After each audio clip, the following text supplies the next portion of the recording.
प्रदेश की आर्थिक राजधानी कहे जाने वाले इंदौर शहर में 2035 इंदौर प्लानिंग एरिया और मास्टर प्लान को लेकर कलेक्टर कार्यालय में हुई महत्वपूर्ण बैठक कलेक्टर मनीष सिंह द्वारा ली गई। बैठक में आईडीए सहित इंदौर के अलग अलग इंडस्ट्रीज से जुड़े पदाधिकारी शामिल हुए।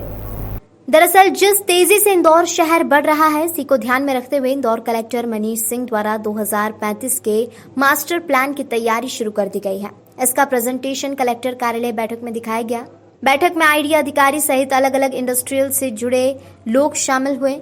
उन्होंने मास्टर प्लान को लेकर कई अहम सुझाव भी इस दौरान दिए। कलेक्टर मनीष सिंह ने बताया कि आने वाले 10 सालों में इंदौर इंडस्ट्रियल हब के रूप में सबके सामने आएगा। वहीं इंडस्ट्रियल पार्किंग अभी तक गंभीर समस्या बनी हुई थी, जिसे लेकर भी कलेक्टर मनीष सिंह ने जमीन तलाशना शुरू कर दी है। उन्होंने बताया कि इंदौर के बाईपास से जुड़े क्षेत्रों में अगर इसी तरह की पार्किंग की व्यवस्था की गई तो वहाँ के लोगों को भी आने वाले समय में रोजगार उपलब्ध हो पाएगा। निर्धारण मास्टर प्लान में होना चाहिए। इसमें सभी लोग सहमत थे, जितने लोग थे, आज इंजीनियर एसोसिएशन के थे, क्रेडाई के थे, आर्किटेक्ट एसोसिएशन के थे, सभी लोग इस बात भी सहमत थे कि इतना कम से कम 10-12% से कम नहीं रहना चाहिए कमर्शियल एरिया, ज़्यादा ही रहना चाहिए। किसी वर्किंग में अलग अलग तरह के किन रोड्स में मिक्स्ड लैंड यूज़ रखना है, ताकि ग्राउंड फ्लोर पे अगर कोई कमर्शियल एक्टिविटी हो जाए, ऊपर रेजिडेंशियल हो जाए।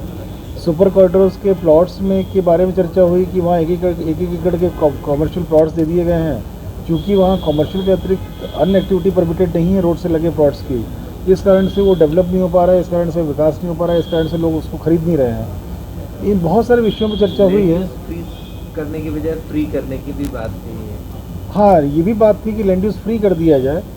उसके बारे में वो अन्य रेगुलेटेड एक तरह से होता है, बहुत बड़ा पॉलिसी डिसीजन होगा। वो सजेशन गलत नहीं है, किंतु रेगुलेटेड, बहुत ही रेगुलेटेड लैंड यूज़ और बहुत ही फ्री लैंड यूज़ के बीच में एक बैलेंस कायम करने की ज़रूरत है। इंदौर जिस तरह से ग्रो कर रहा है, थोड़ा फ्लेक्सिबिलिटी भी चाहिए लैंड यूज़ में, क्योंकि कुछ सदस्यों ने बात बोली भी कि सब 10 साल बाद हम ही अपने प्लॉट पे क्या करेंगे, हमें खुद नहीं मालूम है। होता है कि आज हम सोच रहे हो कि हम रेजिडेंशियल में रहेंगे और बाद में 10 साल बाद हम कमर्शियल कर दें इसको।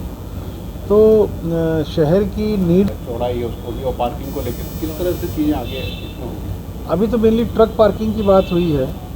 जो अन्य पार्किंग बनानी चाहिए वो बिल्डिंग्स में, जो कमर्शियल बिल्डिंग्स हैं उसमें जो ऑटोमेटिक पार्किंग के लिए जो अलग अलग फ्लोर्स यूज़ होते हैं, उनको एफआईआर में काउंट न किया जाए, उनको हाइट में न लिया जाए। ऐसे फ्रीडम देनी पड़ेगी, अनुमतियाँ देनी पड़ेगी जो अभी नहीं है। अभी तो उसने बोला है हमने कि इस सब का मास्टर प्लान में प्रोविज़न होना चाहिए कि कोई बेसमेंट में जाना चाहे, कोई ग्राउंड +1 ऊपर जाना चाहे, तो इनको भी पार्किंग के नॉर्म्स की अनुमति होनी चाहिए।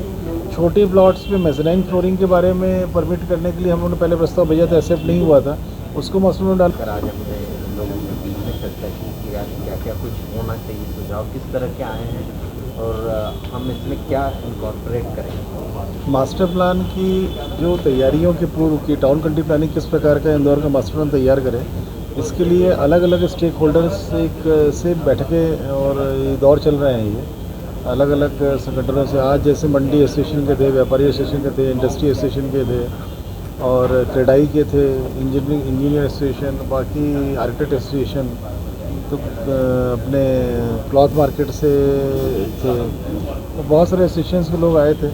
तो उसमें डिटेल चर्चा हुई, प्रेजेंटेशन टाउन कंट्री प्लानिंग के जॉइंट डायरेक्टर द्वारा दिया गया। मुख्य तौर पर जो बात हुई है कि शहर की जो आवश्यकताएं हैं, जो आज का जो ग्रुप डिस्कशन था उसमें किस प्रकार से शहर के चारों तरफ पार्किंग एरियाज डिफाइन किए जाए, उसके लिए हम लोगों ने एडीएम को नियुक्त कर दिया है।